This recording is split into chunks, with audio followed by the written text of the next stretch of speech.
PF provident fund అనేది ఉద్యోగుల ఆర్థిక భవిష్యత్తును సురక్షితం చేసే ముఖ్యమైన సాధనం. ప్రతి నెల మీ జీతం నుండి కొంత మొత్తం పిఎఫ్ అకౌంట్లో జమ అవుతుంది. ఇది సాధారణంగా పదవి విరమణ తర్వాత లేదా 20 సంవత్సరాల వయసు తర్వాత ఉపసంహరించుకోవటానికి అందుబాటులో ఉంటుంది. అయితే కొన్ని ప్రత్యేక పరిస్థితుల్లో మీరు ముందుగానే పిఎఫ్ డబ్బును ఉపసంహరించుకోవచ్చు. అయితే ఈ వీడియో ద్వారా ఈపీఎఫ్ ఉపసంహరణ నియమాలు మరియు అర్హతల గురించి తెలుసుకుందాం.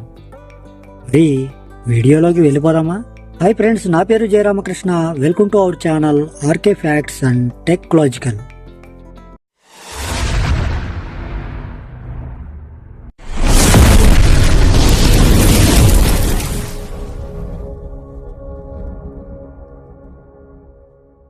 పిఎఫ్ ఉపసంహరణకు అనుమతించే ముఖ్యమైన పరిస్థితులు ఏమిటంటే, మీరు సొంతంగా వివాహం చేసుకోవటం, లేదా మీ పిల్లల వివాహం, లేదా మీ పిల్లల ఉన్నత విద్య కోసం పిఎఫ్ నుండి డబ్బుని ఉపసంహరించుకోవచ్చు. దీనికి కనీసం 7 సంవత్సరాల పిఎఫ్ సభ్యత్వం అనేది అవసరం అవుతుంది. అలాగే మీ పిఎఫ్ బ్యాలెన్స్లో 50% వరకు ఉపసంహరించుకోవచ్చు. అయితే ఈ అవకాశం 3 సార్లు వరకు మాత్రమే లభిస్తుంది. పిల్లల విద్య కోసం, స్కూలింగ్, కళాశాల లేదా ఉన్నత విద్య కోసం కనీసం 7 సంవత్సరాల పాటు సేవ అవసరం. దీనికి 50% వరకు డబ్బు తీసుకోవచ్చు. ఇల్లు కొనుగోలు లేదా నిర్మాణం కోసం, స్థలం లేదా ఇల్లు కొనుగోలు చేయటానికి కనీసం 5 సంవత్సరాల సేవ పూర్తి చేసి ఉండాలి. ఇలా 5 సంవత్సరాలు సేవ పూర్తి చేసిన వారు మొత్తం పిఎఫ్ ఖాతాలోని 90% వరకు తీసుకోవచ్చు. అలాగే వైద్య అవసరాల విషయానికి వస్తే, ఉద్యోగి లేదా కుటుంబ సభ్యుల ఆరోగ్య సంబంధిత అత్యవసర చికిత్స కోసం ఎటువంటి కాలపరిమితి అవసరం లేదు. ఖాతాలో ఉన్న మొత్తం 6 నెలల జీతం లేదా మొత్తం విరమణ డబ్బులో 100% తీసుకోవచ్చు. ఉద్యోగి లేదా అతని పిల్లలు విదేశాలకు చదువు కోసం వెళ్ళేటప్పుడు తగిన డాక్యుమెంట్ల ఆధారంగా డబ్బు ఉపసంహరణకు అవకాశం ఉంటుంది. ఉద్యోగం కోల్పోవటం లేదా నిష్క్రమణ, ఉద్యోగం వదిలి 2 నెలల పాటు నిరుద్యోగంగా ఉన్నప్పుడు మొత్తం ఈ పిఎఫ్ డబ్బుని తీసుకోవచ్చు. పిఎఫ్ డబ్బును ఉపసంహరించుకోవడానికి కొన్ని దశలను మీరు పాటించాలి. మీరు ఆన్లైన్లో దరఖాస్తు చేసుకోవాలంటే ఈ డిస్క్రిప్షన్లో ఆ లింక్ని ప్రొవైడ్ చేస్తాను.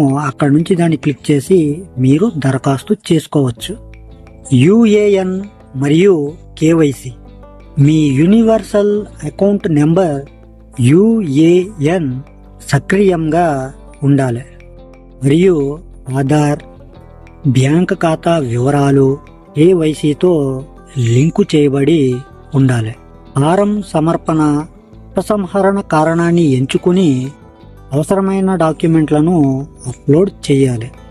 ఇలా చేసిన తర్వాత సాధారణంగా 5 రోజుల నుంచి 10 రోజుల పని దినాల్లో మీ బ్యాంకు ఖాతాలోకి డబ్బు జమ అవుతుంది. ముఖ్యమైన సూచన: పిఎఫ్ డబ్బును అత్యవసర అవసరాలకు మాత్రమే ఉపయోగించుకోవటం మంచిది. పదవీ విరమణ సమయంలో ఎక్కువ మొత్తంలో డబ్బు లభించాలి అంటే మధ్యలో ఉపసంహరణ తగ్గించుకోవాలి. ఆన్లైన్ అప్లికేషన్ చేస్తే సాధారణంగా 7 రోజుల నుంచి 10 రోజుల వ్యవధిలో డబ్బు మీ ఖాతాలోకి జమ అవుతుంది. పిఎఫ్ ఉపసంహరణ ఒక అవసరమైన సౌలభ్యం, అయితే దీన్ని ప్రణాళికతో ఉపయోగించటం అవసరం.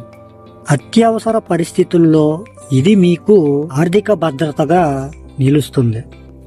కానీ దీర్ఘకాలిక భవిష్యత్తు కోసం దాచిన డబ్బును తక్కువ సందర్భాల్లో మాత్రమే వాడటం ఉత్తమం.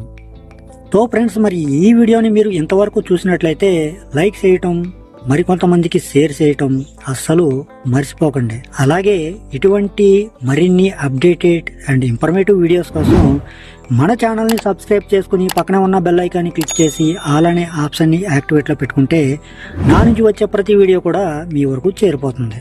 ఓకే ఫ్రెండ్స్, మరొక మంచి టాపిక్తో మళ్ళీ కలుసుకుందాం. Love you to all. Thank you for watching. జై హింద్.